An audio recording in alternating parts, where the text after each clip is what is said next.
अस्सलाम वालेकुम। क्या हाल है? उम्मीद है सब खैरियत से होंगे।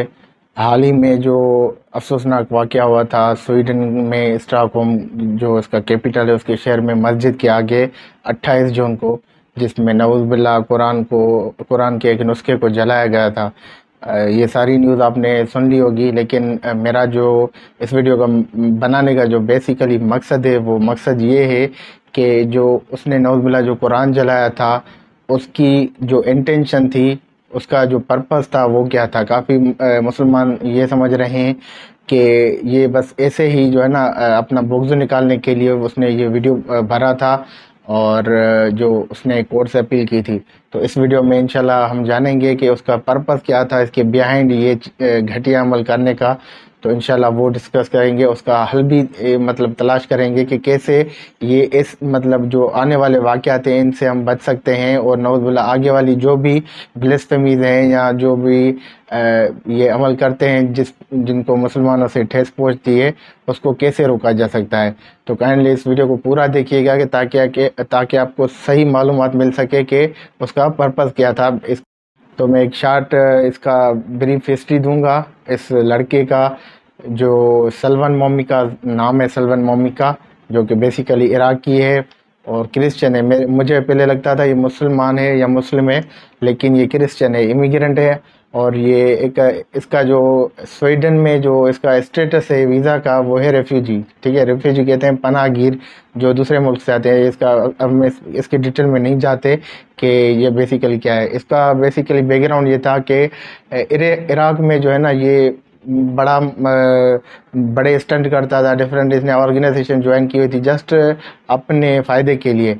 जब ये स्वीडन आया तो इसकी जो है ना स्टेटस था रेफ्यूजी, और काफ़ी इसने क्रिमिनल एक्टिविटीज़ की थी इराक में, जिसमें गवर्नमेंट जो है ना इसको बुलाना चाह रही थी और स्वीडन को फोर्स कर रही थी कि इस लड़के को या ये इस आदमी को हमारे पास वापस भेजें, ताकि हम इसको अपनी कोर्ट के हिसाब से ट्रायल कर सकें।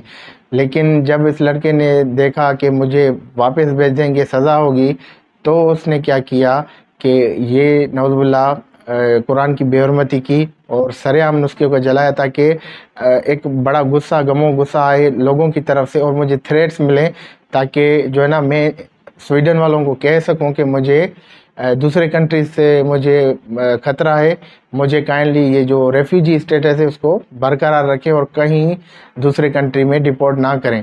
तो बेसिकली इसका इंटेंशन यही था कि वैसे तो देखें वो एज ए रेफ्यूजी था, लेकिन उसको पुश कर रहे थे गवर्नमेंट को, स्वीडन गवर्नमेंट को, कि इसको वापस भेजें ताकि हम इसको अपनी तरफ से ट्रायल कर सके और इसको पनिश कर सके। अगर ये वापस चला जाता, इसको बाकायदा पनिश किया जाता, लाइफ इम्प्रिजनमेंट हो सकती थी या इसको कैपिटल पनिशमेंट भी दे सकते थे।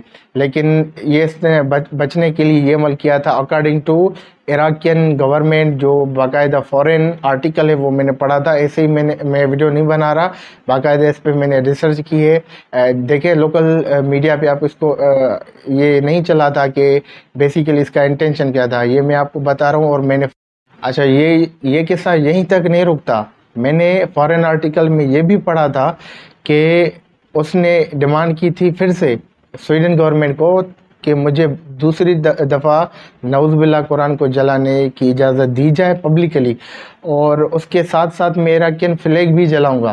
देखिए ये कितने स्टंट मार रहा है, आप इसकी हिस्ट्री देख सकते हैं। या तो साइकोपाथ है, या एक अटेंशन सीकर होता है, या मफाद परस्त जिसको कह लें, क्योंकि ये जब इराक में था तब भी मफाद परस्त था।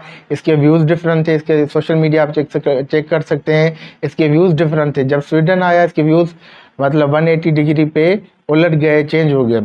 तो बेसिकली ये पब्लिसिटी स्टंट कर रहा है ताकि इसको एक वर्ल्ड में इसकी जो है ना ये बात पहुंच सके, और ये स्वीडन गवर्नमेंट को कह सके कि मुझे वापस जाने पे ख़तरा है और मुझे मार भी सकते हैं। इस वजह से मेरा जो रेफ्यूजी स्टेटस है वो बरकरार रखें या चेंज करके परमानेंट में कर दें। अच्छा, अब आते हैं कि हम इसको रोक कैसे सकते हैं। जैसे कि आप सबको पता होगा कि इस्लामोफोबिया का डे मनाया जाता है, मेरे ख्याल से 2022 से या 21 से ये डे मतलब मनाया गया था, और 15 मार्च, ठीक है, 15 मार्च को इस्लामोफोबिया का डे मनाया जाता है। देखिए ये काफ़ी नहीं है। आप सोच रहे होंगे कि ये बार बार फ्रीडम ऑफ स्पीच पे के बुनियाद पे اسلام کی بے حرمتی کیوں کر رہے ہیں؟ دیکھیں جو ویسٹرن لوگ ہیں ان کی بیسیکلی مینٹلٹی ہے، وہ مذہب سے بہت تنگ آ گئے ہیں. آپ کو پریکٹسنگ کرسچن وہاں پہ نہیں ملیں گے، پریکٹسنگ جیوز نہیں ملیں گے. یہ صرف مذہب کو تھورولی جو ہے نا ایز اے ریچول مانتے ہیں. اچھا، میں اب آپ کو بتاؤں گا کہ اس کا سلیوشن کیا ہے. بعد میں اینڈ پہ ایک اور بات کہوں گا کہ جو آپ سب کے لیے آپ کیا کر سکتے ہیں. ٹھیک ہے، تو آپ کے لیے بھی سجیشن ہے میرا، اور انشاءاللہ اینڈ تک ضرور دیکھیے گا. تو سلیوشن یہ ہے کہ بیسیکلی OIC بنا تھا 1969 میں، جب مسجد الاقصیٰ کو آگ لگائی گئی تھی. تب مسلمانوں میں بڑا شدید غم و غصہ پایا گیا تھا. تو یہ کافی کنٹریز مل کے انہوں نے ایک آرگنائزیشن آف اسلامک کانفرنس بنائی تھی، جو کہ بعد میں اس کا نام چینج ہو گیا تھا آرگنائزیشن آف اسلامک کوآپریشن کے نام پہ.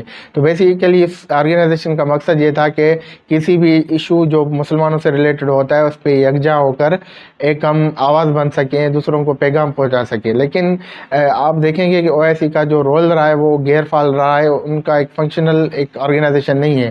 تو بیسیکلی سلیوشن یہ ہے کہ OIC کو فنکشنل ہونا پڑے گا، تاکہ جو بھی ایشو مسلمانوں کے ساتھ ارائز ہوتا ہے تو وہ اس پہ یکجا ہو کر باقاعدہ جو ہے نا ایک پاورفل میسج کنوے کریں کہ بالکل ہم ایک ہے، اور کوئی بھی ایسا قدم جو مسلمانوں کو ٹھیس پہنچائے گا تو ہم اس کا شدید رد عمل دیں گے.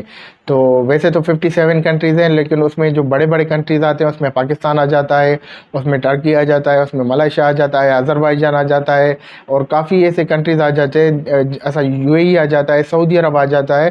تو بیسیکلی اگر باقاعدہ مل کے صرف یہ چند کنٹریز ہی باقاعدہ اعلان کریں کہ ہم بائیک آؤٹ کرتے ہیں یا جو بھی ایک میسج کنوے کریں، تو باقاعدہ ایک اسٹرانگ میسج کنوے ہوگا. لیکن اور OIC جو ہے نا باقاعدہ غیر فعال رہی ہے شروع سے ہی.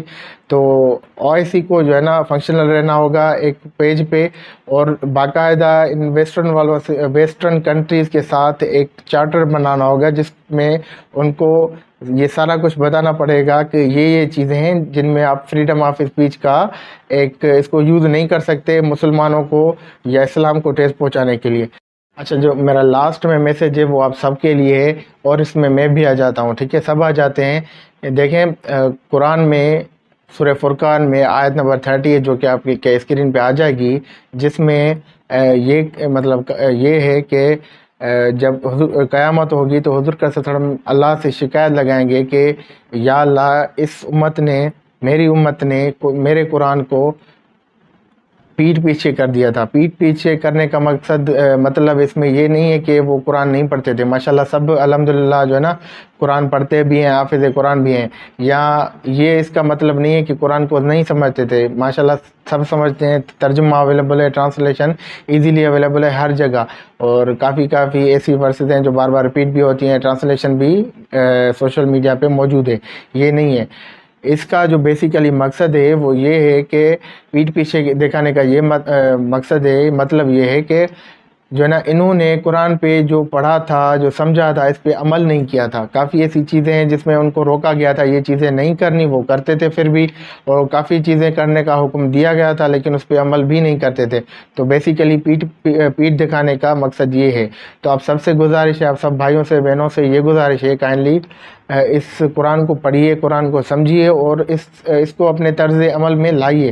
تو یہ میں جب بھی ویڈیوز بناتا ہوں ٹاپک بیس تو باقاعدہ ریسرچ کرتا ہوں، ایسے نہیں بناتا. تو کائنڈلی میرے چینل کو جو ہے نا سبسکرائب کیجئے، اور کوئی اگر آپ کے سجیشن ہے تو کمنٹ کر سکتے ہیں. سبسکرائب لازمی کیجئے گا، کیونکہ آپ کو سبسکرائب کرنے میں 1 منٹ بھی نہیں لگتا، لیکن ہمیں بڑی محنت لگتی ہے اس ویڈیو بنانے کے لیے. تو کائنڈلی سبسکرائب ضرور کیجئے گا. السلام علیکم.